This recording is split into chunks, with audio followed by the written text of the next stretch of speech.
साथियों, स्वागत है आपका हमारे channel the destiny classes for UPSC के अंदर। मित्रों, हम बात करने जा रहे हैं, आज हम जो बात करने जा रहे हैं कि जब बौद्ध धर्म दो भागों में विभाजित हो गया तो वहां पर कहा जाता है कि जब बौद्ध धर्म दो भागों में विभाजित हो गया, किसके समय? कनिष्क के समय। चौथी बौद्ध संधि जो कनिष्क के समय कश्मीर के कुंडल वन में हुई थी, वहां पर बौद्ध धर्म दो भागों में विभाजित हो गया। ठीक है, तो जब बौद्ध धर्म दो भागों में विभाजित होने का मुख्य कारण क्या था? हीनयान और महायान, यानी कि बौद्ध धर्म के अंदर में दो तरह तरह के नए नए क्या होते हैं ना कि तरह तरह के नए नए राजनीतिक शुरू हो गए, राजनीतिकता शुरू हो गई थी और नए नए तरह तरह की कहानियां शुरू हो गई थी। किसके अंदर में? तो आपके बौद्ध धर्म के अंदर में। ठीक है, दूसरा चीज ये निकल करके आता है कि बौद्ध धर्म के अंदर जो नई नई नैतिकता शुरू हुई, नई नई कहानियां शुरू हो गई थी, इसका मुख्य एक और कारण ये था क्या?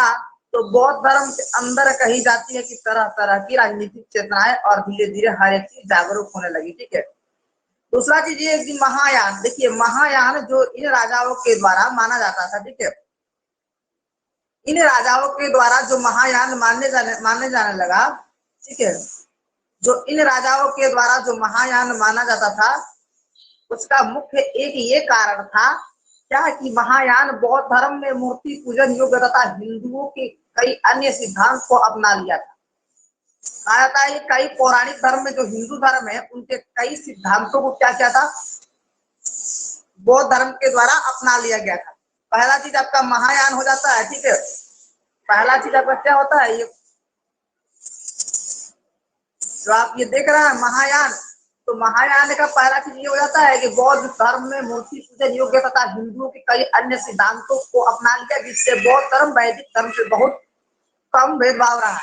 यानी कि कई ऐसे चीजों को अपना लिया है जो बौद्ध धर्म से क्या हो रहा है कि कम भेदभाव रख रहा है। ठीक है, तीसरा चीज ये हो रहा है धीरे धीरे महायान बौद्ध धर्म हिंदू धर्म में मिल गया, यानी कि धीरे धीरे महायान से हिंदू धर्म की तरह होता चला गया। कैसे? तो आप यहाँ पे देखिए उसके अंदर बौद्ध भगवान बुद्ध ने मूर्ति पूजन का खंडन किया था और ईश्वरीय सत्ता का भी खंडन किया था। गौतम बुद्ध ने कहा था कि मनुष्य जीवन लेता है, मरता है, जो भी घटना घटती है सबके पीछे एक निर्धारित कारण है और एक कारण बना हुआ है जिससे समाज के अंदर में तरह तरह की कृतियां फैली हुई है।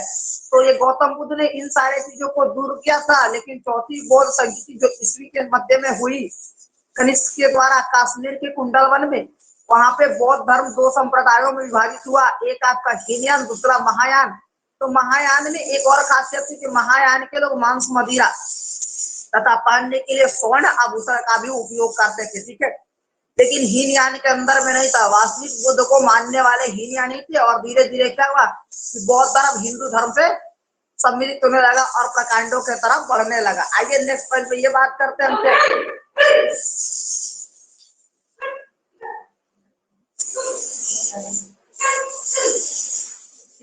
कहा जाता है, यही देखिएगा एक चीज यहाँ पॉइंट निकल करके आता है कि महायान के अंदर में क्या होता है? महायान के अंदर में हिंदू धर्म के संस्कारों, ठीक है, हिंदू धर्म की पूजा पद्धतियों संस्कारों को अपना लिया गया था। यानी बुद्ध को देवता मानकर उनकी पूजा प्रारंभ कर दी गई। किसके अंदर में? तो कहा था महायान के अंदर में बौद्ध को क्या कहते हैं? पूजा मान करके आपको पूजा शुरू कर दी गई। किसकी? बौद्ध की। महात्मा बुद्ध को क्या मान लिया गया? भगवान माना गया और उनकी क्या होने लगी? पूजा होने लगी। ठीक है, दूसरी बात ये निकल करके आती है कि बुद्ध तथा बौद्धित्व के अपनाने के लिए मंदिरों का भी निर्माण हुआ। बहुत सारे बौद्ध मंदिर का निर्माण हुआ है। अब आप सोच रहे हैं कि बौद्ध भगवान ने तो इसका विरोध किया है, गौतम बुद्ध के द्वारा तो इसका विरोध हुआ है, लेकिन यहाँ पे आप पॉइंट देख रहे हैं कि बहुत सारे बुद्ध मंदिर का निर्माण भी होता है। ठीक है, कहाँ कहाँ? आपके मध्य प्रदेश में हुआ है, खजुराहो में, आपके महाराष्ट्र में हुआ है, बहुत सारे बौद्ध मंदिरों का निर्माण हुआ है। बौद्ध गुफाओं के अंदर में, एलोरा के गुफाओं के अंदर में बौद्ध मंदिरों का बौद्ध का भी मूर्ति है। धीरे धीरे कनिष्क के काल में मथुरा शैली और गांधार शैली इतनी प्रभावित हुई कि वहां भगवान बुद्ध की मूर्तियां बनाई जाने लगी और सबसे ज्यादा मूर्तियां आपके कनिष्क के शासनकाल में गांधार शैली में ही बनी है। आगे देखिए, तीसरा पॉइंट ये निकल करके आता है वहां पे कि बुद्ध तथा बौद्धित्व को अलग अलग, ठीक है, अलावा कई अन्य देवी देवताओं का मत हो गया। ठीक है, कहा जाता है कि बोध और तथा बोधिसत्व के अलावा भगवान बुद्ध और उनके अस्तित्व के अलावा कहते हैं उनके अस्तित्व के अलावा यानी कि उनके साथ साथ दूसरे देवी देवताओं भी क्या हुआ इसके अंदर में कि उनके साथ साथ दूसरे देवी देवताओं की चर्चा होने लगी और इस प्रकार दूसरे देवी देवताओं को भी इसमें सम्मिलित कर लिया गया जिन्हें बुद्ध की विविधता के प्रतीकों को से संबंधित पूजा किया जाने लगा।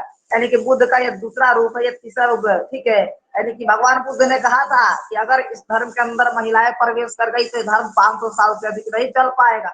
और बौद्ध धर्म का विलय का मुख्य कारण ये हुआ कि उनके बौद्ध सन्यासियों के द्वारा पाखंड शुरू किए गए। बौद्ध धर्म 2 भागों में पड़ता है और बौद्ध धर्म के अंदर तमाम हिंदू धर्म की चीजों को समाहित कर लिया गया, जिसके वजह से क्या हुआ कि लोगों का विश्वास इनके ऊपर से उठने लगा और धीरे धीरे इन लोगों के द्वारा बौद्ध धर्म का क्या हुआ अंत होने लगा। लेकिन और लास्ट में बौद्ध धर्म मात्र भारत से ही उदय हुआ, लेकिन भारत में 1% बचा हुआ है जिसका नाम नयावाद है, जो डॉक्टर भीमराव अंबेडकर के द्वारा बनाया गया और जिसमें 87% इसके फॉलोअर्स है जो कि महाराष्ट्र के अंदर है और इनको बनाया गया किनके द्वारा गौतम बुद्ध के द्वारा।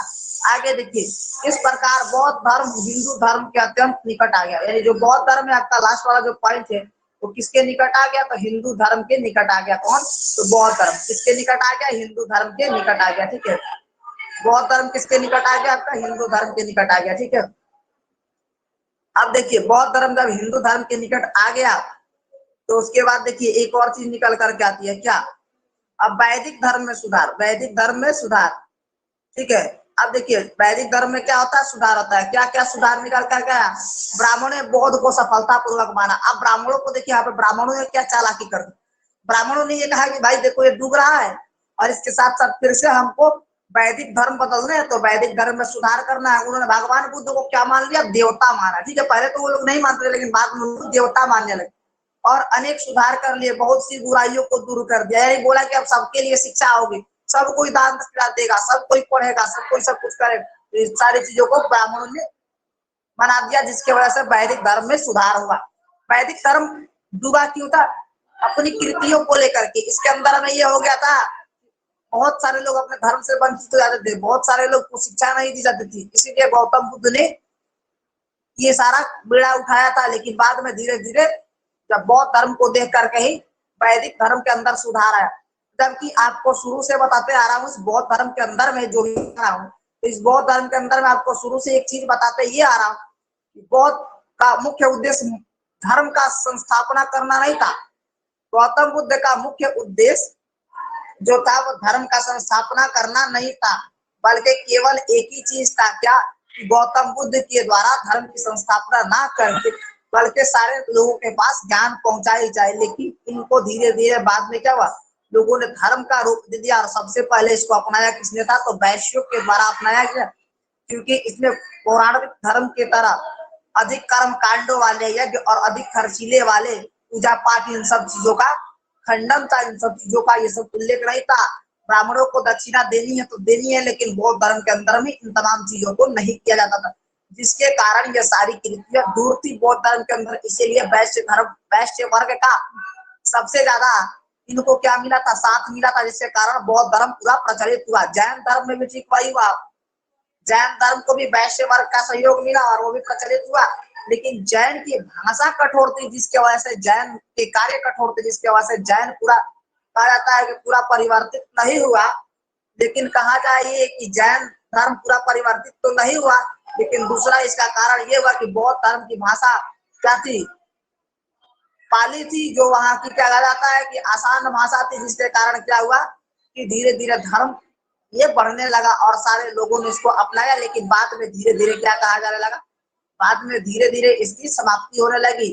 तो आरंभिक मध्य युग में यानी जब मध्यकाल इतिहास मध्य इतिहास की शुरुआत होती है, ठीक है, तब क्या होता है गौतम बुद्ध को विष्णु का अवतार माने जाने लगा। किसका भगवान विष्णु का, यानी वैष्णव पुराण में इनको सम्मिलित कर लिया गया और वैष्णव धर्म का हिस्सा बना लिया गया, इस धर्म का वैष्णव धर्म का, जिसके वजह से वैदिक काल में सुधार हुआ और गौतम बुद्ध को किसका अवतार बताया जाने लगा भगवान विष्णु का अवतार बताया जाने लगा, ठीक है।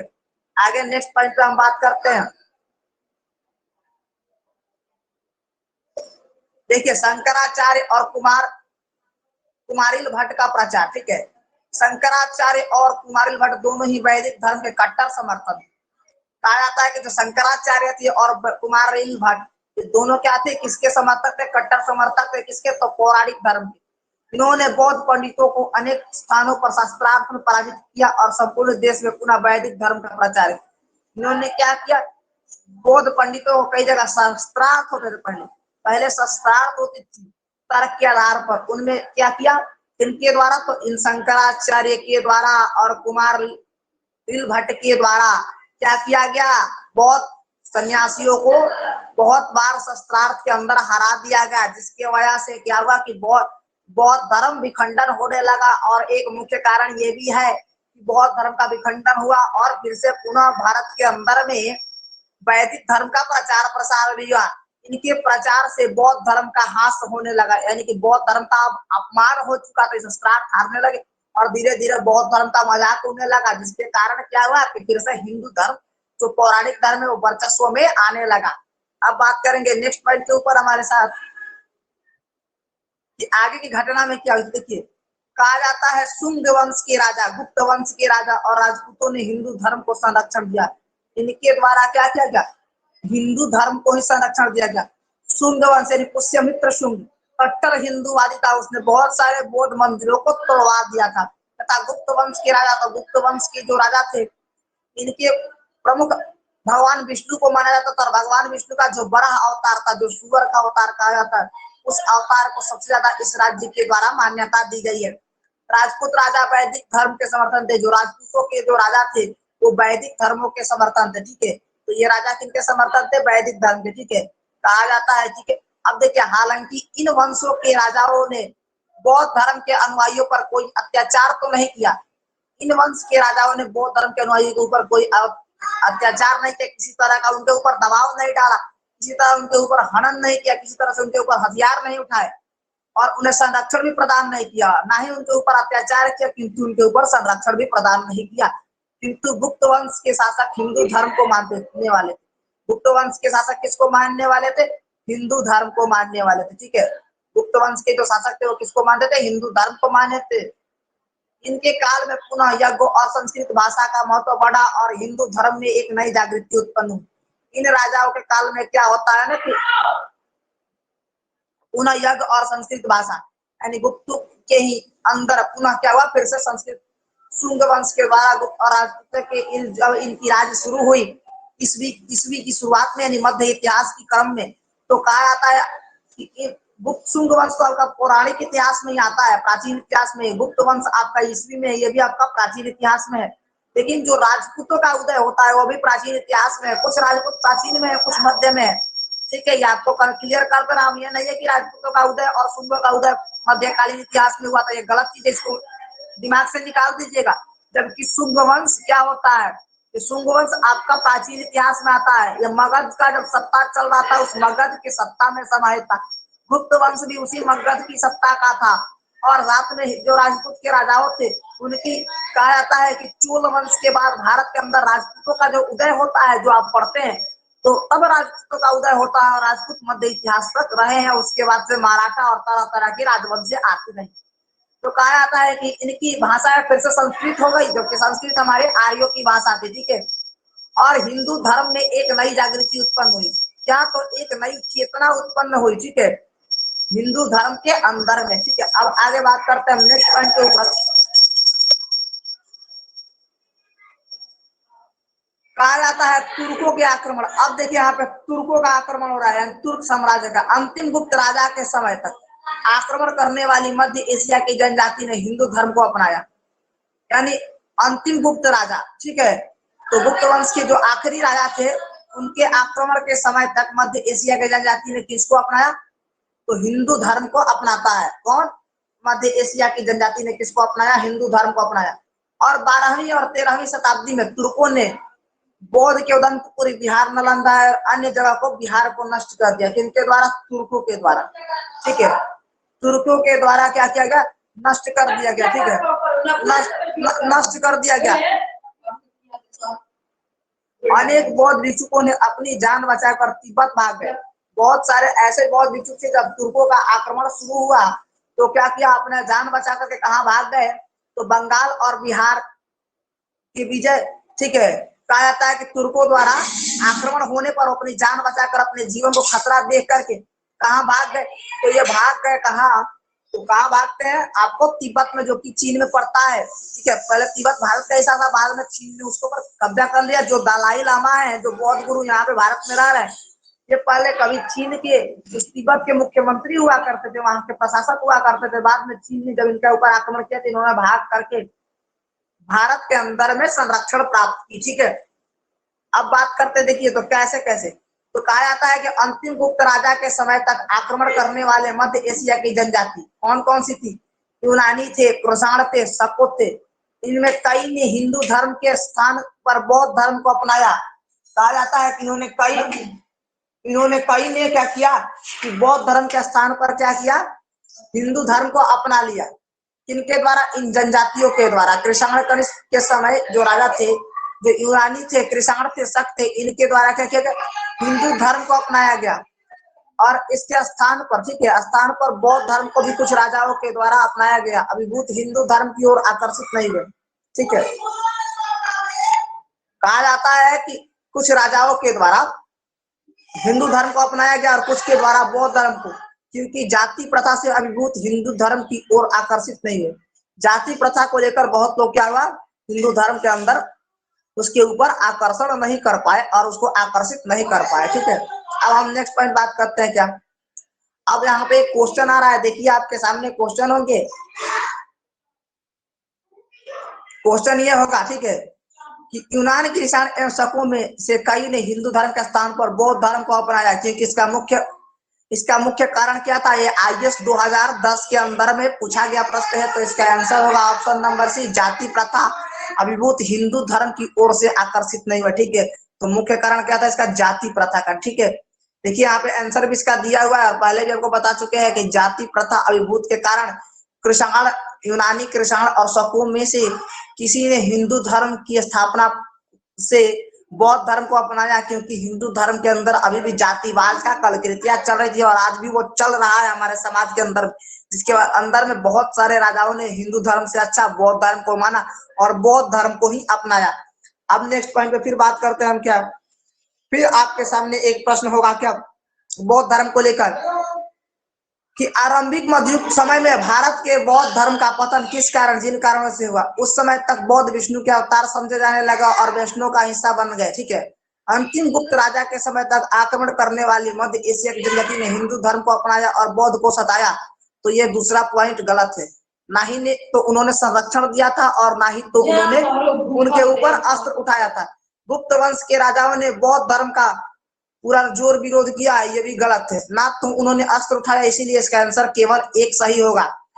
उस समय तक बुद्ध को विष्णु का अवतार मान लिया गया था और विष्णु धर्म का हिस्सा बना दिया गया। मात्र एक ही पॉइंट सही है इसका, बाकी दो गलत है, ठीक है।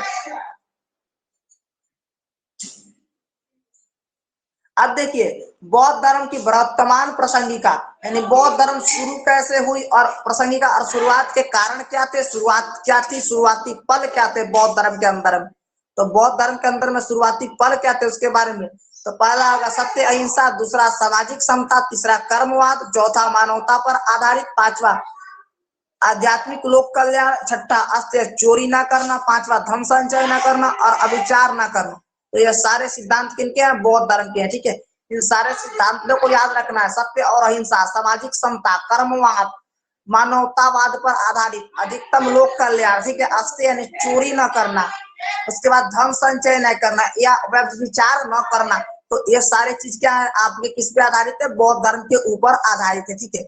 आगे हम नेक्स्ट पॉइंट पे बात कर रहे हैं क्या, कि सिद्धार्थ से लेकर गौतम बुद्ध बनने तक की यात्रा। अब सिद्धार्थ से लेकर गौतम बुद्ध कैसे बने गौतम बुद्ध, तो अब आते हैं जो आप लुसेंट के अंदर में जो आप पढ़ते हैं उन सारे चीजों को अब यहाँ से उसके बारे में विस्तृत जानकारियां देंगे। वो तो थी आपकी बौद्ध धर्म का शुरुआत और बौद्ध धर्म बना कैसे, क्या कारण थे बौद्ध समाज के अंदर आता है और बौद्ध धर्म धीरे धीरे बढ़ना शुरू हुआ। तो पहला चीज देखिएगा, उनके पिता का नाम सुरदोधन था, ठीक है। गौतम बुद्ध के पिता का क्या नाम था, सुरदोधन था, जो कि कपिलवस्तु शाक्य वंश के राजा थे। इस कारण गौतम बुद्ध को शाक्य मुनि के नाम से जाना गया है। और ये किस महाजनपद में था, तो कौशल महाजनपद में था। इस महाजनपद में था, कौशल महाजनपद में, ठीक है। माता का नाम महामाया देवी था, जो रामगंगा केलनिया कन्या यानी कौशल महाजनपद की ही थी, ठीक है। तीसरा चीज, कपिलवस्तु और रामगम दोनों ही गणतंत्र थे, दोनों गणतंत्र थे। और कपिलवस्तु और रामगम दोनों क्या थे? गणतंत्र थे, ठीक है, यानी दोनों रिपब्लिक थे। और कहा जाता है कि 563 ईसा पूर्व के अंदर में गौतम बुद्ध का जन्म कब होता है? 563 ईसा पूर्व के अंदर में, ठीक है। कपिलवस्तु के लुम्बिनी वन में, अम्रकुंज में, वर्तमान नेपाल में रूमनदेही, यानी रूमनदेही में सम्राट अशोक का एक अभिलेख भी है, रूमनदेही का अभिलेख। तो स्थान कपिलवस्तु में, लुम्बिनी वन के अमकुंज में क्या होता है? गौतम बुद्ध का जन्म स्थान है।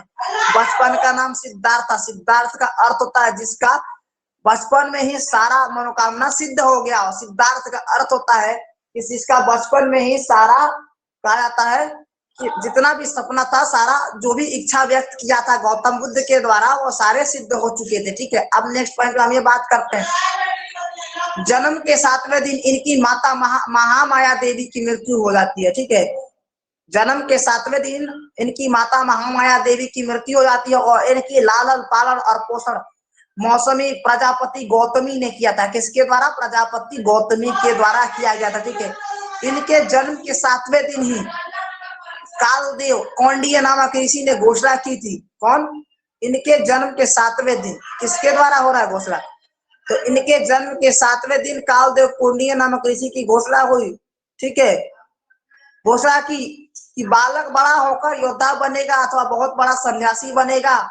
और इसी कालदेव या कौंडिन्य ऋषि के भविष्यवाणी के अनुसार गौतम बुद्ध क्या बने? सन्यासी बने, ठीक है। क्या बने? सन्यासी बने, ठीक है। कौन? गौतम बुद्ध, ठीक है। तो यहाँ तक तो ये बात रहेगा कि गौतम बुद्ध क्या बनते हैं? सन्यासी बनते हैं। किसके कारण? भविष्यवाणी के कारण? कालदेव या कौंडिन्य ऋषि के नाम से ये प्रसिद्ध है।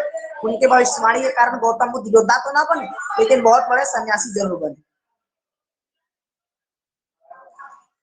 देखिए कहा था, अतः पिता शुद्धोधन ने बचपन में ही सिद्धार्थ का ध्यान युद्ध कौशल की ओर आकर्षित करने का प्रयत्न किया ताकि वो बड़ा होकर सिद्धार्थ उनका शासन का उत्तराधिकारी बन सके। पिता ने क्या किया? इनका ध्यान युद्ध कौशल के तरफ आकर्षित कर दिया, बहुत सारा अस्त्र शस्त्र इन तमाम चीजों की शिक्षा देने लगी। किंतु सिद्धार्थ का ध्यान बचपन से ही कहा? संन्यास की तरफ जाने लगा। किंतु गौतम बुद्ध का ध्यान बचपन से ही कहाँ जाने लगा?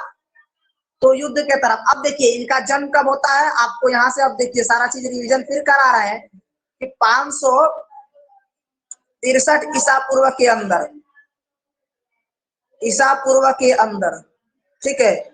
563 ईसा पूर्व के अंदर क्या होता है? जन्म होता है। जन्म कब होता है? तो 563 ईसा पूर्व के अंदर, ठीक है। दूसरा चीज ये कि इनके माता का नाम क्या था? तो माता का नाम क्या था? महामाया देवी। 563 ईसा पूर्व में इनका जन्म होता है। जन्म कहाँ होता है? लुम्बिनी के कपिलवस्तु में, ठीक है। अब इनकी माता का नाम क्या था? तो इनकी माता का नाम था महामाया देवी। क्या नाम था? महामाया देवी, ठीक है, महामाया देवी। 7वें दिन इनकी माता का निधन हो जाता है और 7वें दिन जब इनकी माता मर जाती है तो इनका लालन पालन किनके द्वारा किया जाता है? इनका लालन पालन इनकी मौसी प्रजापति गौतमी के द्वारा किया है। किनके द्वारा? प्रजापति, ठीक है, प्रजापति गौतमी के द्वारा, प्रजापति गौतमी के द्वारा इनका लालन पालन किया गया था, ठीक है। तो ये रहा गौतम बुद्ध का। गौतम बुद्ध को किसने बताया था कि ये राजा बनेगा या सन्यासी बनेगा? तो ये सन्यासी कौंडिन्य ऋषि यानी कि कौंडिन्य ऋषि के द्वारा। किसके द्वारा? कौंडिन्य ऋषि, ठीक है, कौंडिन्य ऋषि के द्वारा, ऋषि के द्वारा, ठीक है। कहा जाता है सारथी का नाम अथवा क्या था? चण्य अथवा चंद्र था। इनके सारथी का नाम चार था। घोड़ा का नाम क्या था? कथंक था। गौतम बुद्ध के घोड़ा का नाम क्या था? कथंक था। बेसिक वाले जो इंडियन आर्मी वाले ये लोग देख रहे क्योंकि उनको बेसिक के प्रश्न पूछे जाएंगे। जो लोग बिहार पुलिस एसएससी वाले हैं, अभी बिहार वाले सहायक का एग्जाम होने वाला है, वो लोग इस पे बहुत विशेष करके ध्यान दें, क्योंकि कहा जाता है कि उनके सारथी और उनके घोड़े का नाम क्या था? चंद्र अथवा चंद्र था और घोड़ा का नाम कथांक था। जबकि उनकी पत्नी का नाम क्या था? यशोधरा था, ठीक है, पत्नी का नाम यशोधरा था।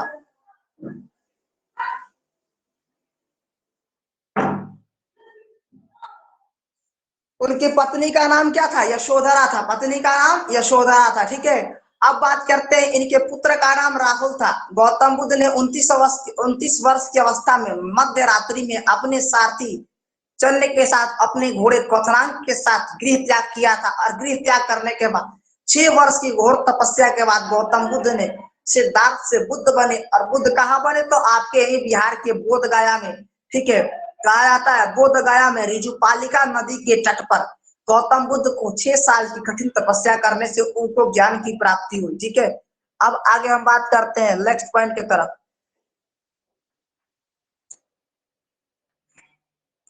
अब देखिए, एक दिन सिद्धार्थ अपने सारथी चन्न के साथ महल बाहर निकले। जब गौतम बुद्ध अपने सारथी के साथ बाहर निकलते हैं महल से, तो उनका हृदय परिवर्तन हो जाता है। उन्होंने 4 चीज को देखा। एक वृद्ध व्यक्ति को देखा, दूसरा बीमार व्यक्ति को, तीसरा मृत व्यक्ति, चौथा सन्यासी को। इन्हें 4 लोगों को देखा। वृद्ध व्यक्ति को देखा तो बोला कि वो अब शरीर जैसे हम जवान है तो धीरे धीरे क्या होंगे, बूढ़े भी होते चले जाएंगे। लेकिन गौतम बुद्ध ने इस तरह की कोई चीजें नहीं देखी थी। बाद में उन्होंने इस तरह की चीजों को देखा। दूसरा क्या, बीमार व्यक्ति बीमार भी पड़ सकता है।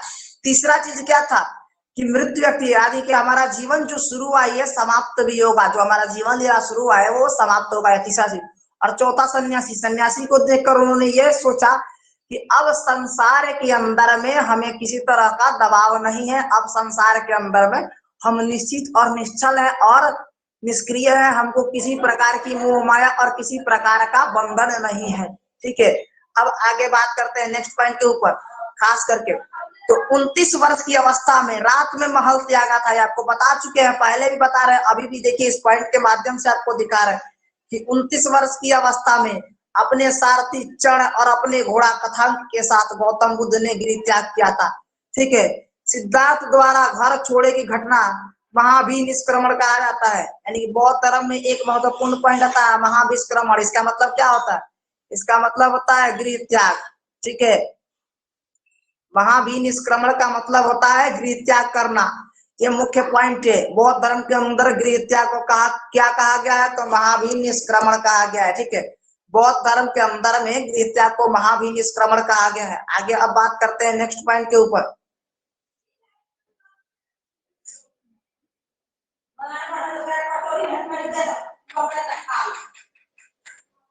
अब देखिए, अब हम बात कर लेते हैं कपिलवस्तु के बारे में। ओनामा नदी के स्थित अपुनिया बाग अपने बाल मुड़वा लेते हैं। कहा? ओनामा नदी, यानी ओनामा नदी के किनारे उन्होंने क्या किया? अपने बाल को मुड़वा लिया, यानी अपने सर से बाल को हटाया तथा अपने राजकीय वस्त्र आभूषण त्याग कर सन्यासी का वस्त्र धारण करते हैं गौतम बुद्ध। ठीक है, यहीं से सिद्धार्थ के आदेश पर इनकी सारथी चन्न कपिलवस्तु की ओर प्रस्थान कर देता है। यानी इनके आदेश पर इनका सारथी जो चन्न है और जो इनका घोड़ा कथनांक है, इन्होंने आदेश दिया कि अब तुम कपिलवस्तु की ओर लौट जाओ। कपिलवस्तु नदी का नाम क्या है? उनामा नदी। नदी का नाम क्या है? तो उनामा नदी। याद रखिएगा, महत्वपूर्ण है, क्वेश्चन पूछेगा आपके सचिवालय सहायक में कि किस नदी के तट पर गौतम बुद्ध ने अपना बाल मुड़वाया था? तो उनामा नदी के तट पर गौतम बुद्ध ने अपना बाल मुड़वाते हैं और साथ में अपने सारथी चन्न को और अपने घोड़े कथांक को बोलते हैं कि अब तुम लोग यहाँ से प्रस्थान करो। ठीक है, आगे बात करते हैं हम नेक्स्ट पॉइंट के ऊपर।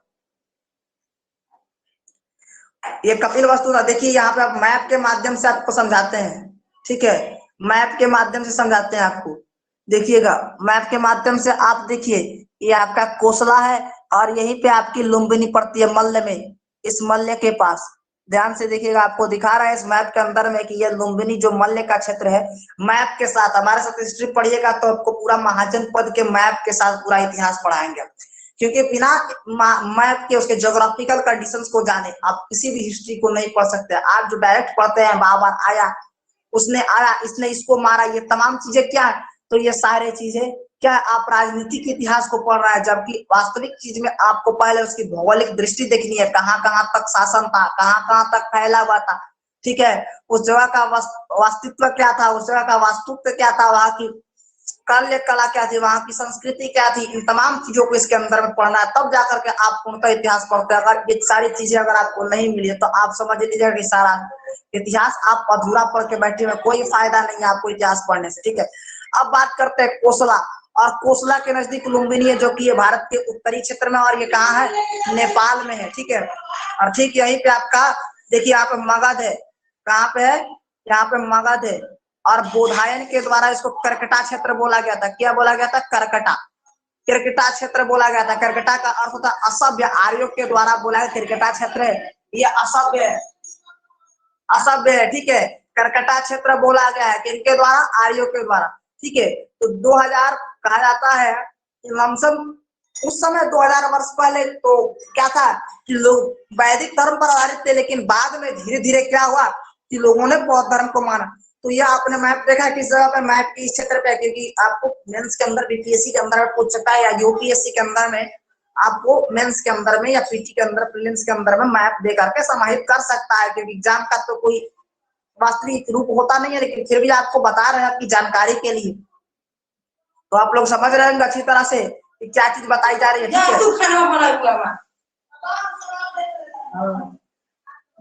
देखिए वैशाली, अब हम बात करते हैं किसकी, वैशाली की, ठीक है। तो अब हम बात कर रहे हैं वैशाली की। हम अब किसकी बात कर रहे हैं, तो वैशाली की बात कर रहे हैं, ठीक है। किसकी बात कर रहा है, वैशाली की। अब देखिए कहा जाता है अलार कलाम ने इनकी भेंट होती है। अलार कलाम इनके पहले गुरु थे, जिससे सांख्य दर्शन लेते हैं। सांख्य दर्शन का मतलब क्या होता है, सांख्य दर्शन का होता है संसार की उत्पत्ति, जिसके द्वारा एक स्त्री और एक पुरुष दोनों के द्वारा संसार की कैसी उत्पत्ति होती है, कैसे जीवन की वृद्धि होती है। सांख्य दर्शन के अंदर में ये होता है कि संसार में वृद्धि क्या होता है, संसार के अंदर संसार निर्मित कैसे होता है, संसार स्वचालित कैसे होता है, ये सारी चीजों का उल्लेख आपके सांख्य दर्शन में दिया। सांख्य दर्शन के लेखक आपके कपिल मुनि है, ठीक है। आगे बात करते हैं अलार कलाम सिद्धार्थ के पहले गुरु थे। इन्होंने सिद्धार्थ ने ध्यान लगाने की शिक्षा ग्रहण की। सिद्धार्थ ने क्या सीखा, ध्यान लगाने की शिक्षा किससे ग्रहण की, तो कहा जाता है अलार कलाम के द्वारा। राजगृह में सिद्धार्थ की भेंट रुद्रक रामपुत्र से हो। यहाँ पे रामचंद्र दिया हुआ जो कि गलत है, रामपुत्र होगा, रामपुत्र, ठीक है। रुद्रक रामपुत्र, रामचंद्र नहीं होगा, ये गलत दिया हुआ है रामचंद्र, जबकि ये रामपुत्र होगा। रुद्रक रामपुत्र से होती है, जिन्होंने वो अपना गुरु बना और इनसे सिद्धार्थ इनसे भी संतुष्ट नहीं होते थे। सिद्धार्थ क्या होगा, रुद्रक रामपुत्र से योग्य दर्शन की शिक्षा ली, लेकिन इनसे भी संतुष्ट नहीं हो पाते थे। इस प्रकार सिद्धार्थ के दो गुरु हुए, अलार कलाम और रुद्रक रामपुत्र। रामचंद्र गलत है, आपको बार बार बता रहे हैं कि रामपुत्र होगा, यानी क्या होगा, रामपुत्र होगा, ठीक है। कहा जाता है क्या होगा, रामपुत्र होगा, यानी कि रामपुत्र, रुद्रक रामपुत्र होगा, ठीक है। अब हम नेक्स्ट पॉइंट पे फिर बात करते हैं क्या,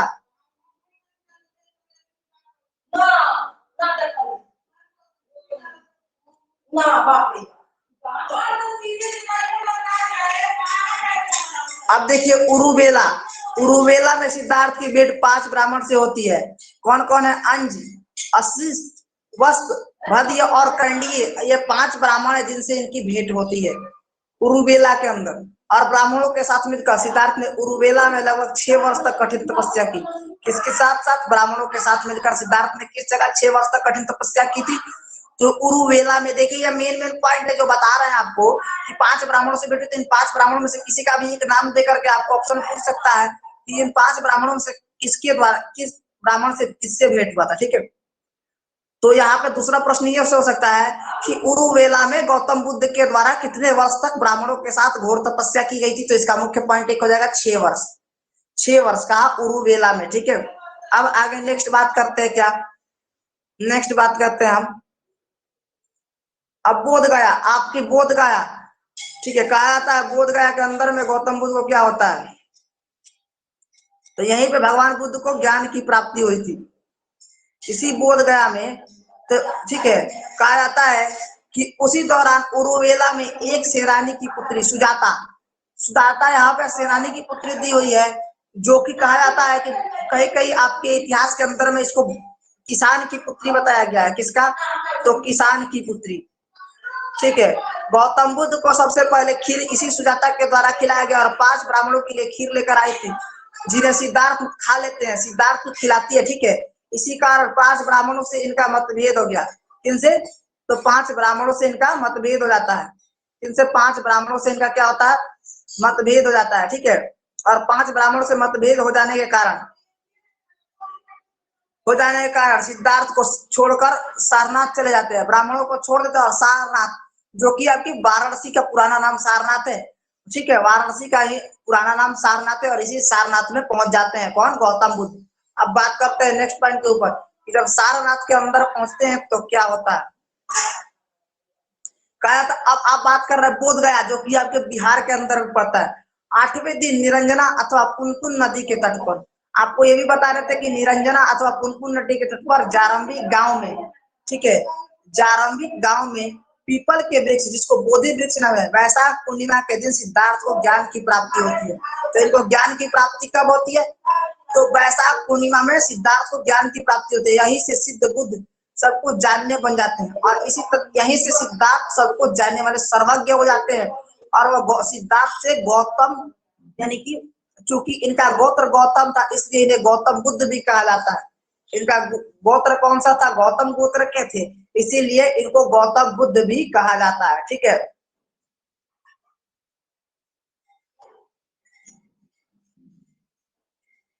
अब देखिए, बुद्ध को दो अन्य नाम तथागत, ठीक है, ये तथागत का अर्थ होता है सब कुछ जानने वाले, एवं शाक्य मुनि, शाक्य कुल के मुनि बताए गए, क्योंकि कुल शाक्य कुल के थे, आपको शुरू से बताते आ रहे हैं कि गौतम बुद्ध का नाम शाक्य मुनि तथा तथागत भी नाम दिया गया था।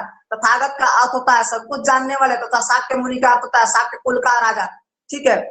ज्ञान प्राप्त होने की घटना को संबोधित कहा जाता है, क्या कहा जाता है, संबोधि कहा गया है। अब देखिए क्या उल्लेखनीय, यह महात्मा बुद्ध का जन्म, ज्ञान की प्राप्ति तथा मृत्यु वैशाख पूर्णिमा के दिन ही हुआ था, इसीलिए वैशाख पूर्णिमा को पूर्णिमा के नाम, तमाम चीजों के बारे में जानकारी निकल करके आती है, इसलिए गौतम बुद्ध के क्या कहा जाता है, गौतम बुद्ध के जीवन लीला को क्या कहा गया है, तो कहा गया है इनके जीवन और मृत्यु दोनों एक ही दिन को मनाया जाता है, जो कि वैशाख पूर्णिमा है। इसी के कारण गौतम बुद्ध का जो जीवन मृत्यु की लीला है वैशाख पूर्णिमा को, इसीलिए बौद्ध धर्म में वैशाख पूर्णिमा को बौद्ध पूर्णिमा के नाम से जाना जाता है, और बौद्ध पूर्णिमा का बहुत बड़ा महत्व है, ठीक है। अब हम बात करते हैं ज्ञान प्राप्ति के बाद बुद्ध ने अपने 5 ब्राह्मण मित्रों को ज्ञान देने का उद्देश्य से पुनः उरुवेला जाते हैं। गौतम बुद्ध क्या हुआ, फिर कहा चला गया उरुवेला। उरुवेला कहा तो लुम्बिनी के निकट, यानी कि उरुवेला जो है लुम्बिनी के निकट है, वहां फिर गौतम बुद्ध चले जाते हैं। और क्योंकि बुद्ध का मानना था कि संभवतः उनके यह मित्र उरुवेला में ही होंगे, यानी कि मित्र कहाँ होंगे, उरुवेला में ही होंगे, ठीक है। उरुवेला पहुंचने पर 2 बाजर तपस्तु तथा कलिक ने माता बुद्ध की शिष्यता ग्रहण की। किसने किसने की, तो उरुवेला जब पहुंच गए तो 2 बंजारे, एक तपस्सु और दूसरा कलिक, ये 2 बंजारा लोग है। बंजारों का अर्थ होता है इधर उधर घूमने वाले लोग, घुमक्का सा जीवन व्यतीत करने वाले जो लोग होते हैं उनको बंजारा कहा जाता है। तो इन बंजारों के द्वारा ही महात्मा बुद्ध की शिष्यता ग्रहण की, तथा तपस्सु और कलिक महात्मा बुद्ध के प्रारंभिक शिष्य थे। महात्मा बुद्ध के प्रारंभिक शिष्य कौन थे, तपस्सु और कलिक, ये 2 नाम याद रखिएगा, ठीक है। तपस्सु और कलिक कौन थे, महात्मा बुद्ध के प्रारंभिक शिष्य कौन थे, तपस्सु और कलिक। उरुवेला पहुंचने पर माता बुद्ध को अपने 5 ब्राह्मण मित्रों के सारनाथ पहुंचने की जानकारी मिलती है। जब वो उरुवेला पहुंचते हैं तो उनके 5 मित्रों की जानकारी कहां से प्राप्त होती है कि इनके 5 मित्र कहां चले गए, तो इनके 5 मित्र कहां चले गए होते हैं, सारनाथ। यानी गौतम बुद्ध के 5 मित्र कहां, अब उत्तर प्रदेश पहुंच चुके होते हैं, वास्तविक में जो उत्तर प्रदेश वाराणसी है वहां, ठीक है। तो जब गौतम बुद्ध को इस बारे में ज्ञात होता है कि हमारे 5 मित्र चले गए हैं, तो गौतम बुद्ध ने सारनाथ का अन्य नाम मृगदा तथा ऋषिपट्टनम था, ठीक है। और मृगदा और ऋषिपट्टनम भी सारनाथ का दूसरा नाम था। सारनाथ में बुद्ध ने 5 ब्राह्मणों को उपदेश दिया अथवा शिक्षा प्रदान करते हैं। क्या, 5 लोगों को शिक्षा देते हैं और उसको शिक्षा प्रदान की गई है। इस घटना को बौद्ध धर्म में धर्म चक्र परिवर्तन के नाम से जाना गया। इस घटना को किस नाम से जाना गया, तो धर्म चक्र परिवर्तन के नाम से जाना गया है। इसके बाद बुद्ध काशी की ओर प्रस्थान करते हैं, कहा, बिहार के काशी की ओर, ठीक है, जहां सबसे ज्यादा उपदेश गौतम बुद्ध ने काशी में ही दिया था, ठीक है। अब देखिए, काशी में यश नामक व्यापारी ने अपने पूरे परिवार तथा 50 अन्य व्यापारियों के साथ क्या किया था, बौद्ध धर्म की सदस्यता ग्रहण की थी। यश की पत्नी तथा माता बुद्ध की पहली उपासिका बनी थी। यश की जो पत्नी और माता है बौद्ध धर्म की पहली उपासिका, यानी कि बौद्ध धर्म को मानने वाली प्रथम महिलाएं थी। काशी के बाद महात्मा बुद्ध पुनः सारनाथ लौटते हैं और अपना प्रथम वर्षवास व्यतीत करते हैं। यानी काशी के बाद फिर गौतम बुद्ध कहाँ पहुंचते हैं, तो फिर गौतम बुद्ध काशी के बाद कहाँ पहुंचते हैं, सारनाथ से पूर्व काशी पहुंचते हैं और काशी के बाद पुनः सारनाथ लौटते हैं और सारनाथ के अंदर अपना क्या करते हैं कि वर्षवास व्यतीत करते हैं और फिर बाद में क्या होता है, फिर वो उरुवेला चले जाते हैं। ठीक है, अब नेक्स्ट पॉइंट फिर बात कर रहे हैं।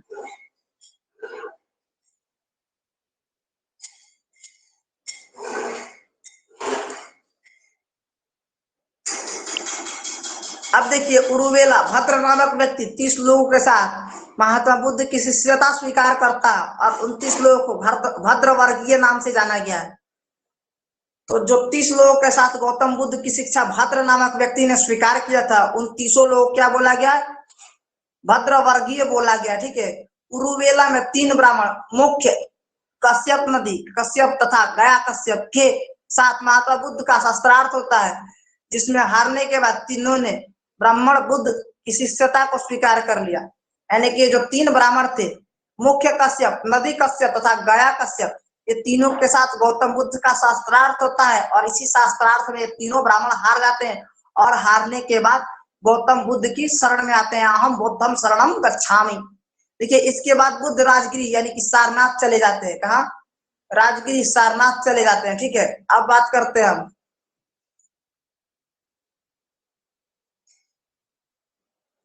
राजगिरी में तत्कालीन हर्यंक वंश यानी बिंबिसार ने वेणुवन नामक विहार दान दिया। बिंबिसार इनके समय का राजा था। गौतम बुद्ध जब पहुंचे थे तो इसी समय बिंबिसार था, जब अवंती के राजा प्रद्योत पांडव रोग से प्रशिक्षित थे। तो गौतम बुद्ध और वैद्य जीवक, उस समय मगध का सबसे प्रसिद्ध वैद्य था जीवक, जो कि पूरे भारत तो क्या पूरे एशिया के ऊपर अपना छाप छोड़ चुका था, उसको उन्होंने उनके इलाज के लिए भेजा था। बिहार बौद्ध भिक्षुओं के निवास का स्थान को कहते हैं, यानी जो बिहार दान में दी गई वो बौद्ध भिक्षुओं के निवास स्थान को कहा जाता है।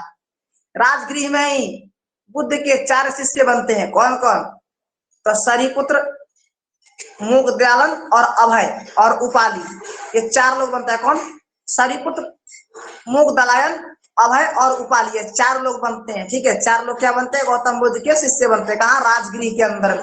तो राजगिरी के अंदर में गौतम बुद्ध के 4 शिष्य कौन थे, ये मेन पॉइंट है, इसको नोट कीजिएगा।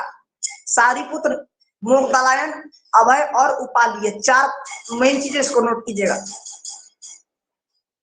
अब बात करते हैं, उल्लेखनीय यह है कि सांची के स्तूप में महात्मा बुद्ध के साथ सारिपुत्र और मुगल ध्यान की भी अस्थि रखी गई है।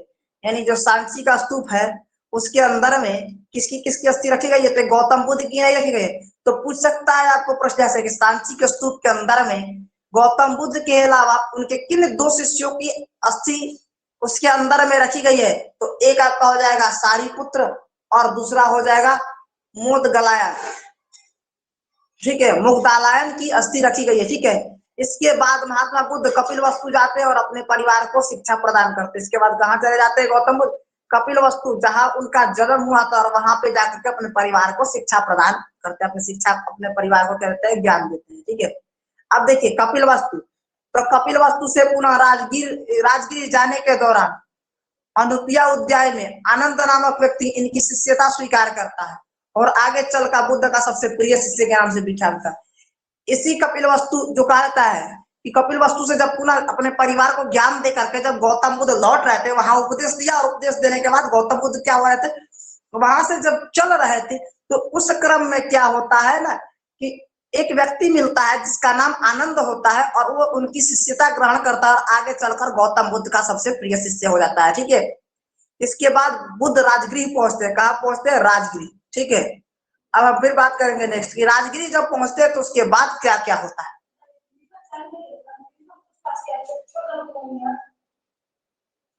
कहता है राजगिरी में बुद्ध का चचेरा भाई देवदत्त ईर्ष्या के कारण 3 बार इनको जान से मारने में असफल प्रयास किया। इनका चचेरा भाई कौन था, देवदत्त। राजगिरी के अंदर पूछ सकता है कि राजगिरी के अंदर गौतम बुद्ध को 3 बार मारने का प्रयत्न इनके द्वारा किया गया था। तो नाम याद रखिए किसका, तो देवदत्त। अभी देखिए सचिवालय सहायक का एग्जाम है और उसके अंदर में जीके जीएस का सबसे ज्यादा क्वेश्चन रहेगा, तो आपको ये चीजें याद रखने के लिए क्वेश्चन पूछ सकता है। ठीक है, राजगिरी में बुद्ध का चचेरा भाई देवदत्त ईर्ष्या के कारण 3 बार इनको जान से मारने में असफलता प्रयास करता है। धार्मिक क्षेत्र में देवदत्त शीश नामक एक संगठन का संचालन करता है, किंतु यह असफल रहता है। धार्मिक क्षेत्र में देवदत्त क्या करते हैं, शीश नामक नया संगठन। तो पूछ सकता है कि बौद्ध धर्म के अंदर किसके द्वारा शीश नामक संगठन का संचालन किया गया था, तो बौद्ध धर्म गौतम बुद्ध के चचेरे भाई देवदत्त के द्वारा। किसके द्वारा, देवदत्त के द्वारा। देवदत्त के द्वारा क्या किया गया था कि देवदत्त के द्वारा ही शीश धर्म का संचालन किया गया था। ठीक है, आप लोग बड़ा बड़ा चीज पढ़ते हैं, सिर्फ लाइन बाय लाइन कथा सुनते हैं, कथा से कोई फायदा नहीं।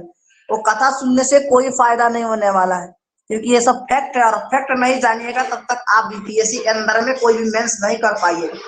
तथा सचिवालय सहायक तो ऑब्जेक्टिव उसके अंदर तो आप निकाल सकते हैं, लेकिन आपसे रियल बात बता रहे, जो बीपीएससी के कैंडिडेट है वो इसको एक बार जरूर देखें, कहीं तो फिर आगे चल के आप पछताइएगा, गारंटी दे रहे हैं। क्योंकि ये सब प्रश्न आएंगे और फिर आप सोचिएगा कि वो पढ़ाया गया, मिस हो गया। ठीक है, तो इसी दौरान बुद्ध ने सदात अथवा अनापटिक नामक एक व्यापारी आता है। क्या नाम है, सुदात अथवा अनाथपटिक। इसका क्या नाम है, सुदात, और दूसरा क्या, अनाथपटिक नामक एक व्यापारी आता है, और वो बौद्ध को श्रावस्ती में आने का निमंत्रण देता है। कहाँ, श्रावस्ती। कहाँ आने का निमंत्रण देता है, श्रावस्ती के अंदर। ठीक है, श्रावस्ती के अंदर आने का निमंत्रण देता है, और साथ ही श्रावस्ती में जेतव नामक विहार भी प्रदान में देता है। यानी जेतव नामक विहार गौतम बुद्ध को कहाँ मिला था, तो श्रावस्ती के अंदर, जेतवन। देखिए यहाँ से क्वेश्चन पूछेगा कि जेतवन नामक विहार किसके द्वारा दिया गया था, तो सुदात अथवा अनाथपिटक के द्वारा। ठीक है, अनाथपिटक के द्वारा, सुदात अथवा अनाथपिटक के द्वारा ये विहार दिया गया था। और जेतवन विहार, तो जेतवन विहार कहाँ मिला था, श्रावस्ती के अंदर में मिला था। ठीक है, तो कहाँ है जेतवन विहार, कहाँ है, तो श्रावस्ती के अंदर में। इस जेतवन विहार को सुदात ने चेताराम से खरीदा था। किससे खरीदा था, चेताराम नामक एक व्यापारी था जिसका ये था, जिससे उसने ये खरीदा। श्रावस्ती में ही एक व्यापारी की पुत्री विशाखा ने पुबाराम से बुद्ध विहार को दान में दिया था। क्या किया था, पुबाराम विहार जो है, जो बौद्ध को रहने के लिए जो गुफा होती थी उसको विहार कहा गया, तो उसका नाम क्या था, पुबाराम। तो पूछेगा कि बौद्ध धर्म में किसके द्वारा पुबाराम विहार को बौद्ध को दान दिया गया था, तो विशाखा के द्वारा। किसकी पुत्री थी, व्यापारी की पुत्री थी विशाखा, जिसके द्वारा पुबाराम विहार को बौद्ध को दान में दिया गया था। तो ये सब फैक्ट है आपके बीपीएससी, यूपीएससी और एसएससी रेलवे बैंक जिसके अंदर में आप एग्जाम देने जा रहे हैं, ये पूछेगा एकदम 100% गारंटी है, आपको भी बता रहे हैं। ठीक है, फिर से बता रहे हैं कि ये एकदम 100% प्रश्न पूछे जाएंगे, जो जो मुख्य पॉइंट है जिसपे ऊपर हम केंद्रित कर रहे हैं। फिर आगे चल के आपको ही दिक्कत होगा, हमको दिक्कत नहीं होने वाला, हम तो बताते चल रहे हैं, हमको तो याद है सारा चीज, फिर आपको दिक्कत होगा। ठीक है, और आप ये सोच रहे हैं कि स्लाइड देख के पढ़ा रहा है, तो नहीं, स्लाइड भी मेरे को पता है, लेकिन जानबूझ के स्लाइड देख के पढ़ा रहा हूँ ताकि आपको क्लियर हो जाए, नहीं तो फिर हमको कोई दिक्कत नहीं है। आप मत पढ़ो, पढ़ो वीडियो देख लो, लाइक सब्सक्राइब कर देना, छोड़ देना, उसके बाद मत पढ़ के जाना। एग्जाम पक्का जिस दिन क्वेश्चन आएगा बेटा उस दिन सोचना क्या कि वो पढ़ाया तो क्या था, लेकिन आप छोड़ चुके हैं, तो कोई दिशा दृष्टि तो है नहीं इसकी। तो यहाँ से आप लोग तो सिर्फ पढ़ते हो लूसेंट वाला कथा कि गौतम बुद्ध का नाम ये था, इनके पिता का नाम ये था, और जो एग्जाम में बहुत कम पूछ रहा है, आजकल यही सब पूछ रहा है। ठीक है, अब देखिए राजगिरी के बाद बुद्ध पुनः वैशाली जाते हैं। कहाँ, वैशाली। वैशाली की जनता द्वारा बुद्ध को कुटागर शाला नामक विहार दान में दिया गया था। तो कुटागर शाला नामक विहार किसके द्वारा दान किया गया था, तो वैशाली की जनता के द्वारा। किसको, गौतम बुद्ध। तो पूछ सकता है कि गौतम बुद्ध को कुटागर शाला नामक, ठीक है, कुटागर शाला नामक विहार दान में किनके द्वारा दिया गया था, तो वैशाली की जनता के द्वारा गौतम बुद्ध को कुटागर शाला नामक क्या किया गया था, विहार दान में दिया गया था। वैशाली में अपने प्रिय शिष्य आनंद के कहने पर बुद्ध पहली बार महिलाओं को भी बौद्ध संगीति में शामिल करने की अनुमति प्रदान किए थे। ज्ञान प्राप्ति के कितने दिन, लगभग 8 वर्ष बाद। तो यहाँ पे देखिए पूछ सकता है कि गौतम बुद्ध के किसके आदेश पर किस जगह पर महिलाओं को सबसे पहले इस धर्म में आने की अनुमति दी थी, तो गौतम बुद्ध ने सबसे पहले वैशाली के अंदर में ही अपने प्रिय शिष्य आनंद के द्वारा अनुरोध करने पर गौतम बुद्ध ने महिलाओं को इसके अंदर आने की अनुमति दी थी। और ये कर्म कांड कब हुआ था, तो उनके ज्ञान प्राप्त करने के 8 वर्ष बाद। ठीक है, अब आगे नेक्स्ट पॉइंट में फिर बात करते हैं।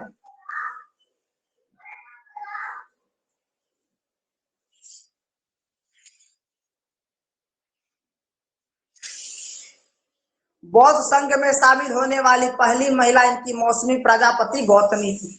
यानी कि इनकी जो लालन पालन की थी, इनकी जो मासी थी, जो माँ की बहन थी, जो इनकी सौतेली माँ थी गौतम बुद्ध की। आज फिर बता रहा हूँ, गौतम बुद्ध के पूछ सकता है कि गौतम बुद्ध की सौतेली माँ कौन थी, तो प्रजापति गौतमी थी। तो प्रजापति गौतमी के द्वारा ही, इनकी मौसी जो गौतमी थी उसके द्वारा ही क्या किया गया था कि इनकी मौसी प्रजापति गौतमी के द्वारा ही बौद्ध संघ के अंदर सर्वप्रथम महिला के रूप में इस धर्म को लिया गया। इस दौरान गौतम बुद्ध ने कहा था कि अगर इसमें महिलाएं शामिल होने का कारण यह धर्म 1000 वर्ष के बजाय 500 वर्ष तक ही चलेगा, इससे ज्यादा नहीं चल पाए, क्योंकि इसके अंदर महिलाएं आ गई हैं। ठीक है, उन्होंने किसी धर्म का विखंडन महिलाओं को लेकर उन्होंने कहा कि महिला जिसके अंदर समाहित हो गई वो बेकार हो गया, ये गौतम बुद्ध ने कहा है। ठीक है, अब आगे हम बात कर रहे हैं नेक्स्ट पॉइंट के ऊपर।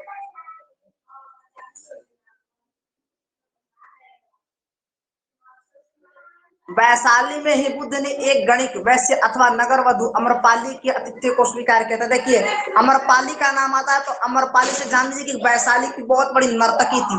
इसका प्रेम प्रसंग अजात शत्रु तथा बिंबिसार दोनों के साथ चला है। इसी के प्रेम ना होने के कारण जब ये जेल चली गई, जब अजात शत्रु ने इसे कारावास में डलवा दिया था इस वैशाली को, तब उस समय इस अमरपाली को, उस समय उसने क्या किया था, समुद्र वैशाली को जला दिया था। और यह अमरपाली वहां की नगर वधु यानी कि मुख्य निर्माता कही गई। जब वो वहां से छूटी तो फिर से उसने पुनः वैशाली का निर्माण किया था। ये रोमिला थापुर और KP Jayaswal, R D Sharma, हेयर सर्विस सबके अंदर मिलता है। तथ्यात्मक जानकारी है जो कि आपकी यूट्यूब पर दे रहे हैं, एकदम फ्री क्लासेस है। आप अभी लेते हैं तो आपके लिए आगे चलकर आपके एग्जाम में बहुत फायदा होगा। लेकिन अन्यथा अगर आप छोड़ रहे हैं तो फिर आप प्लस खरीदो, पढ़ो, फिर प्लस के ऊपर, तो प्लस के ऊपर फिर इनसे भी हेवी कंटेंट प्लस के ऊपर लाई जाती है। तो जब आप बीपीएससी की तैयारी कर रहे हैं तो सबसे बड़ा फैक्ट होता है कि आप इसको समझे और इसके बारे में जाने। आप एसएससी, रेलवे, बैंक जो किसी के अंदर जा रहे हैं तो आपको इसका मेन पार्ट आपको मिलना एकदम अनिवार्य है। इससे स्पष्ट होता है कि बुद्ध ने गणिकाओं को भी बौद्ध धर्म की शिक्षा दी है। यानी गणिकाओं यानी महिलाओं को भी, यानी कि गणिकाओं यानी कि महिलाओं को और जो नर्तकियां थी उनको भी बौद्ध धर्म की शिक्षा दी है। इससे ये क्या हो रहा है, प्रमाण हो रहा है। ठीक है, अब आगे नेक्स्ट बात करते हैं। कहते हैं कौशाम्बी। वैशाली के बाद गौतम बुद्ध कौशाम्बी चले जाते हैं। कौशाम्बी का शासक उस समय उदयन ने बौद्ध भिक्षु, कौन था, उदयन था। कहाँ का, कौशाम्बी का शासक बौद्ध भिक्षु पिंडौल के प्रभाव में आकर बौद्ध धर्म स्वीकार कर लेता है तथा घोषिता राम नामक बिहार दान में देता है। कौन सा, तो घोषिता राम, याद रखिएगा कौन सा बिहार है, तो घोषिता राम नामक बिहार दान में देता है। कौन, तो वैशाली का शासक उदयन, उदयन के द्वारा, उदयन नहीं, उदयन है, दूसरा शासक है। कौशाम्बी का शासक है उदयन, और उदयन के द्वारा ही इनको घोषिता राम नामक बिहार दान में देता है। ठीक है, इसके बाद बुद्ध पुनः वैशाली जाते हैं और इनकी भेंट अंगुलीमाल से होती है तथा प्रभाव में होकर अंगुलीमाल भी बुद्ध की शिष्यता स्वीकार करता है। वही अंगुलीमाल जिनको आपने वाल्मीकि के नाम से जाना था। ठीक है, अब देख रहा है यहाँ पे आपको स्लाइड अप दिया होगा अंगुलीमाल का, जहाँ पे गौतम बुद्ध से मुलाकात थे, इनके ऊपर आक्रमण करता है और बाद में इनकी शिष्यता ग्रहण कर रहा है। ठीक है, आगे देखिए पाव। वैशाली के बाद बुद्ध पाव जाते हैं। ठीक है, पावा जो पावपुरी कहा गया है, महावीर पावा या पावा के नाम से, पापा के नाम से वो जाना जाता था। जब महावीर का वहां पे पद निर्माण हुआ, जब महावीर ने अपना प्राण त्यागा तो उसके बाद वो पावपुरी के नाम से प्रसिद्ध हुआ। तो कहा जाता है वैशाली के बाद बुद्ध पावा आते हैं और पावा में बुद्ध की भेंट चंद्र नामक एक कर्मकारी लोहार या सुनार से होती है। चंद्र ने घर में बुद्ध को सुकर मदवा नामक भोजन पदार्थ खिलाता है, यानी सुकर मदवा यानी सुअर का मीट। ठीक है, चूंकि इस समय बुद्ध की आयु 80 वर्ष की हो चली थी, इसी अंत भोजन को पचा नहीं पाती और पेचिस की बीमारी हो जाती है। यानी इस चीज को गौतम बुद्ध क्या करते हैं, पचा नहीं पाते हैं और उनकी लीवर कमजोर हो चली थी और इसे पचा नहीं पाई, जिसके कारण क्या होता है कि उनकी क्या हुई, पेचिस खराब हुई थी। इसके बाद बुद्ध कुशीनगर चले जाते हैं। कहाँ चले जाते हैं, कुशीनगर यानी कास्या, जो कि आपका भी उत्तर प्रदेश में एयरपोर्ट भी है, कास्या एयरपोर्ट। ठीक है, तो 80 वर्ष तक तो पचा नहीं पाते हैं। और दूसरी चीज के बाद एक निकल करके ये जानकारी आती है, इसके बाद बुद्ध कहाँ चले जाते हैं, कुशीनगर। कुशीनगर यानी कस्या नामक गांव में, जो कि अभी आप देख रहे हैं कि इंटरनेशनल एयरपोर्ट उत्तर प्रदेश के अंदर में हाल ही में प्रधानमंत्री नरेंद्र मोदी के द्वारा जिस एयरपोर्ट का उद्घाटन किया गया था, ठीक है, तो 483 ईसा पूर्व में इनकी मृत्यु हो जाती है। इस समय इनके साथ सुभद्र नामक शिष्य तथा बुद्ध ने अपना अंतिम उपदेश सुभद्र को ही दिया था, ठीक है। और बुद्ध के मृत्यु के अंतिम समय एक चीज छोड़ा गया है कि इनके अंतिम के समय जो जीवक था, जो राजवैद्य जीवक था, वो भी इनके साथ था, ठीक है। तो कहा जाता है महात्मा बुद्ध की मृत्यु की घटना महापरिनिर्वाण के नाम से जाना गया है, यानी बौद्ध धर्म में किसके नाम से जाना गया है, तो महापरिनिर्वाण के नाम से जाना गया है, ठीक है। गौतम बुद्ध की मृत्यु की घटना किस पे जाना गया है, महापरिनिर्वाण के नाम से जाना गया है, ठीक है। किस नाम से, तो महापरिनिर्वाण के नाम से जाना गया है, ठीक है। तो ये रहा आपका बौद्ध धर्म का मुख्य कर्मकांड। अब देखिएगा थोड़ा सा इसमें आगे बढ़ करके फिर कुछ साइड अप होगा, ठीक है। अब देखिए इसमें कुछ नोट है। महात्मा बुद्ध ने सर्वाधिक उपदेश कौशल और श्रावस्ती में दी। श्रावस्ती और कौशल की श्रावस्ती क्या थी, कौशल की राजधानी थी। सर्वाधिक वर्षवास कौशल में ही किया है, सर्वाधिक शिष्य कौशल में ही बने हैं, ठीक है। अब ये नोट थे कि कहाँ उपदेश दिया है, तो कौशल अथवा श्रावस्ती में ही दिया है, ठीक है। और सबसे ज्यादा कहा श्रावस्ती क्या थी, कौशल की राजधानी थी। जो कौशल महाजनपद था उस समय का, कौशल महाजनपद, कौशला देवी महाप्रसेंजित का नाम आपने सुना होगा, जिसकी शादी बिंबिसार मगध के शासक बिंबिसार से होती है। तो उसकी बहन थी कौशला देवी। बौद्ध ग्रंथों के अनुसार अजात शत्रु की माता का नाम कौशला देवी तथा जैन ग्रंथों के अनुसार, ठीक है, चेटक की राजकुमारी चेलना का पुत्र बताया गया है। तो आपको जब मगध पढ़ाएंगे तो उस मगध के अंदर में ये सारी जानकारियां फिर से साझा करेंगे। अभी बात करते हैं सर्वाधिक वर्षवास कौशल के अंदर में ही आया और सर्वाधिक शिष्य कौशल में बने, क्योंकि सबसे ज्यादा उपदेश इन्होंने कौशल के अंदर में ही दिया है। अब यहाँ पे प्रश्न निकल करके आता है, निम्नलिखित में से राज्यों में किनका संबंध बुद्ध के जीवन से था। तो किसका संबंध बुद्ध के जीवन से था, अवंती, गंधार, कौशल, मगध, किसका संबंध था, तो संबंध इनका किससे था, तो केवल 3-4 यानी कि कौशल और मगध से था। क्योंकि कौशल के अंदर सबसे ज्यादा रुके और सबसे ज्यादा उपदेश भी कौशल के अंदर दिया है।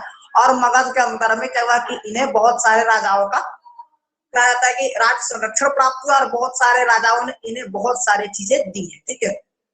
अब देखिए नेक्स्ट प्रश्न, फिर यहाँ पे एक प्रश्न आ रहा है आपके सामने, प्रश्न होगा फिर निम्नलिखित में से राज्यों में किनका संबंध बुद्ध के जीवन से था। तो इसमें फिर वही चीजें कि अवंती, कौशल, मगध और गांधार। तो इसमें थोड़ा सा चेंज कर दे, आईएएस 2015 के अंदर पूछा गया तो केवल 3 और 4 होगा, फिर वही प्रश्न दोबारा कर दिया है।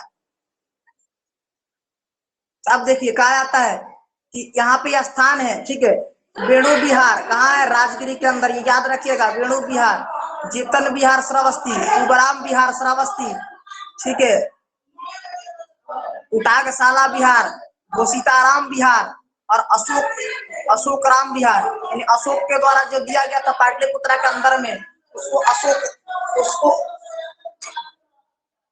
अशोक राम विहार के नाम से जाना गया है। कहा जाता है कि जो अशोक के द्वारा दिया गया पाटलिपुत्र के अंदर में वो अशोक राम विहार है, ठीक है। बाकी संबंधित व्यक्ति बिंबिसार, वेणु विहार किसके द्वारा है, बिंबिसार। जेतन विहार सुदाता अनाथ पीटक, यानी कि जो व्यापारी था जेतन वन विहार, वो श्रावस्ती के अंदर में, और सदात और अनाथ पीटक के द्वारा। उबाराम व्यापारी की पुत्री विशाखा के द्वारा। कुटाग्रशाला विहार के क्या होता है, किसके द्वारा, तो कुटाग्रशाला वैशाली के अंदर में, इसका व्यक्ति मेंशन नहीं है कुटाग्रशाला का। घोषिताराम जो है किसके द्वारा, उदयन के द्वारा, उदयन यानी कि उदयन के द्वारा। और अशोकाराम विहार जो है सम्राट अशोक के द्वारा बौद्ध भिक्षु को दान में दिया गया था। तो ये चीज आपको याद रखने, यहाँ पे घोषिताराम क्या होगा, उदयन का नाम याद रखिएगा, उदयन था किसका, घोषिताराम का। और अशोक विहार का कौन था, सम्राट अशोक था, नाम याद रखिएगा। अब आखिरी स्लाइड अब चल रही है, घटना एवं प्रतीक चिन्ह, घटना और प्रतीक चिन्ह, ठीक है। तो कहा था जब वो गर्भ में थे तो गर्भ का चिन्ह क्या था, हाथी था। जन्म हुआ तो कमल, व्यवस्था सांड, और गृह त्याग का क्या होगा, घोड़ा, और ज्ञान प्राप्ति पीपल का वृक्ष, ज्ञान प्रसार का प्रासंगिक प्रसिद्ध शेर है, और निर्वाण का क्या है, पद चिन्ह है, और महापरिनिर्वाण का स्तूप है, ठीक है। तो ये सारे चीज आपको याद रखने। महात्मा बुद्ध के मृत्यु के बाद कहते हैं उनके अस्थि के अवशेष 8 वंश ने स्तूप बनवाए हैं। 8 राजवंशों के द्वारा क्या बनवाया गया, उनके लिए स्तूप बनवाया गया। तो क्या क्या, कपिल वस्तु के शाक्य, संग्राम के कौलिय, मगध के नरेश अजात शत्रु, लिच्छवी गणराज, लिपिवन मौर्य, अकलम गुली, वेद देवी के ब्राह्मण और पल्लव के मल, इन सारे लोगों के द्वारा क्या किया गया था, गौतम बुद्ध की जब निर्माण प्राप्ति हुई तो उन लोगों ने क्या किया था, क्या बनवाया था, तो इनके लिए स्तंभ बनवाया था। ठीक है, अब बात करते हैं कि बौद्ध संगीतियां कहाँ कहाँ होती है। ठीक है, तो आपको बता चुके हैं बौद्ध संगीति पहले भी, और अब फिर से बता रहे हैं कि बौद्ध संगीतियां कहाँ कहाँ। तो पहली देखिए, अब आपको पहले बौद्ध संगीति बताते हैं। पहली कहाँ हुई थी, तो पहली 483 ईसा पूर्व में राजगिरी के अंदर, महाकश्यप और अजातशत्रु। दूसरी क्या होती है, वैशाली, सभाकामी इसके अध्यक्ष और अशोक इसके शासक थे। तीसरी हुई पाटलिपुत्रा, मोगलीपुत्र तिष्य के द्वारा, अशोक ही इसके राजा थे। और सभाकामी के साथ कौन था, सॉरी कालाशोक था, अशोक नहीं था, कालाशोक था। सभाकामी के साथ कौन था, कालाशोक था। और चौथी 1 ईस्वी में हुई, क्योंकि कुंडल वन में होती है। अध्यक्ष कौन है, वासुमित्र, और राजा कौन था, कनिष्क। अब यहाँ पे एक आपको ट्रिक देखना है बौद्ध धर्म की। राजा महाराजा आजा, बेस्ट सबका काल है, हटाओ मत आशिक कुंवर कंगाल है। यानी कि राजा से क्या हो जाएगा, राजगीर, यानी कि राजगीर। ठीक है, महाराजा से क्या होगा, महाकोसला। ठीक है, आजा यानी आजाद शत्रु, यानी आजाद शत्रु। ठीक है, आजाद शत्रु। ठीक है, और वैश्य का मतलब क्या होगा, तो ये सारे चीजों को आपको पढ़ना, ये ट्रिक याद रखिएगा। राजा महाराजा आजा, वैश्य सबका काल है। ठीक है, पटाओ मत आशिक कुंवर जी कंगाल है। ये सारे ट्रिक है, ट्रिक को याद रखिएगा। ठीक है, क्या कहा गया, राजा महाराजा आजा, वैश्य सबका काल है, पटाओ मत आशिक कुंवर जी कंगाल है। तो ये बौद्ध धर्म की पूरी संगीतियां और पूरी निष्ठा आपके साथ यहीं पे कंप्लीट हो रही है। ठीक है, और आप अब बौद्ध धर्म के बारे में धीरे धीरे क्या करना है। देखिए, बौद्ध धर्म का स्थल 4 प्रमुख स्थल है। एक लुम्बिनी, जो कि आपकी बोध गया में, दूसरा सारनाथ कुशीनगर में है। ठीक है, और तीसरा श्रावस्ती राजगीर में है, और चौथा सनकिसा वैशाली में है। अन्य स्थल पटना, मथुरा, देवदा, पावा और वाराणसी में, और सांची, रत्नागिरी और एलोरा अजंता के अंदर क्या है, इनकी अन्य स्थल है। ठीक है, अब बात करते हैं नेक्स्ट पॉइंट के ऊपर। तो हो गया, बस इतना ही तक था, इतना ही तक था। और इसके बाद धन्यवाद जुड़ने के लिए हमारे साथ। और जो लोग भी इस चैनल से जुड़े हुए हैं, कृपया चैनल को लाइक और सब्सक्राइब जरूर करें।